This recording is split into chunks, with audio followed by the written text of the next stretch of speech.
அண்மைச் செய்தி. பள்ளி மாணவர்களிடையே சாதி சமய வேறுபாடு உணர்வுகளை தடுக்க பள்ளிக் கல்வித்துறை சார்பில் சில வழிகாட்டு நெறிமுறைகள் வெளியிடப்பட்டுள்ளது. இது குறித்தான முழு விவரங்களோடு இணைந்திருக்கிறார் செய்தியாளர் பாண்டியராஜன். வணக்கம்.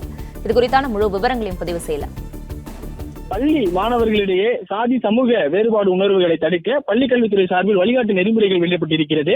அதில் பள்ளி மாணவர்களின் சாதி பெயர்களை ரகசியமாக பாதுகாக்க வேண்டும் என சொல்லப்பட்டிருக்கிறது.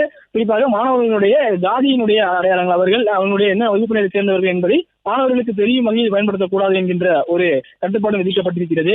மாணவர்களின் சாதியை வருகை பதிவேட்டில் எக்காரணம் கொண்டும் குறிப்பிடக்கூடாது என்கின்ற ஒரு கட்டுப்பாட்டினை அனைத்து தலைமை ஆசிரியர்கள் மற்றும் பள்ளிக்கல்வித்துறை அதிகாரிகளுக்கு பள்ளிக்கல்வித்துறை இந்த உத்தரவினை வழங்கியிருக்கிறது.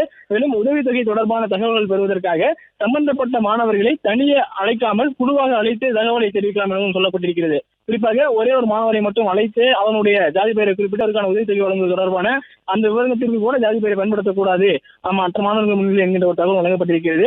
ஜாதியை வெளிப்படுத்தும் வகையில் கைகளில் பட்டையில் அணிய தடை விதிக்கப்பட்டிருக்கிறது. மேலும் பள்ளி மாணவர்கள் பள்ளிக்கு வரும்போது அந்த சைக்கிளில் கூட ஜாதியை வெளிப்படுத்தக்கூடிய அந்த வண்ணங்களை பயன்படுத்தக்கூடிய கயிர்கள் பட்டைகளை பயன்படுத்தக்கூடாது என்கின்ற ஒரு கட்டுப்பாடு வைக்கப்பட்டிருக்கிறது. மீறினால் பெற்றோர்களுக்கு அறிவுறுத்தி நடவடிக்கையை மேற்கொள்ள வேண்டும் என்கின்ற ஒரு அறிவுறுத்தலையும் வழங்கியிருக்கிறது. மாவட்ட அளவில் இது போன்ற செயல்பாடுகளை கண்காணிப்பதற்காக மாவட்ட அமைப்பு ஒன்றும் உருவாக்கப்பட்டிருக்கிறது. யூனிட்டி மானிட்டரிங் செல் என்று சொல்லக்கூடிய ஒற்றுமை மையக்குழு இதனை கண்காணிக்கும் எனவும் சொல்லப்பட்டிருக்கிறது. பள்ளியில் இருக்கக்கூடிய தலைமை ஆசிரியர்கள் தினசரி அந்த பள்ளியில் நடக்கக்கூடிய விஷயங்களை கவனிக்க வேண்டும் எனவும் மாணவர்களுடைய ஏற்றத்தாழ்வு போன்ற சூழல் உருவானால் அதனை சரி செய்வதற்கான முயற்சிகளை மேற்கொள்ள வேண்டும் எனவும் சொல்லப்பட்டிருக்கிறது. ஒரு மாணவர் ஒரு இடத்தில் 15 நாட்களுக்கு அமரக்கூடாது என்கின்ற வகையிலும் சொல்லப்பட்டிருக்கிறது. குறிப்பாக ஒரே இடத்தில் இந்த மாணவர் இங்கேதான் இருப்பார், இங்கேதான் இருக்க வேண்டும் என்பதுதான் இல்லாமல் அவருடைய இடங்களை அடிக்கடி மாற்றி எல்லா மாணவர்களோடையும் சக மாணவர்கள் பழகும் வகையில் ஒரு சூழல் ஏற்படுத்த வேண்டும் என சொல்லப்பட்டிருக்கிறது. மேலும் பள்ளியில் இருக்கக்கூடிய இருக்கைகள் பெஞ்ச் அனைத்துமே ஒரே அளவில் உயரத்தில் இருக்க வேண்டும் என்கின்ற ஒரு கட்டுப்பாடும் சொல்லப்பட்டிருக்கிறது.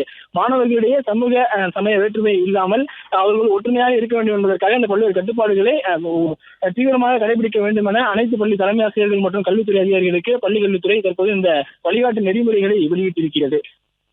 பிளே ஸ்டோர் மற்றும் ஆப் ஸ்டோரில் இருந்து பாலிமர் செயலியை QR கோடு மூலம் பதிவிறக்கம் செய்யுங்கள். செய்திகளை உடனுக்குடன் பெறுங்கள்.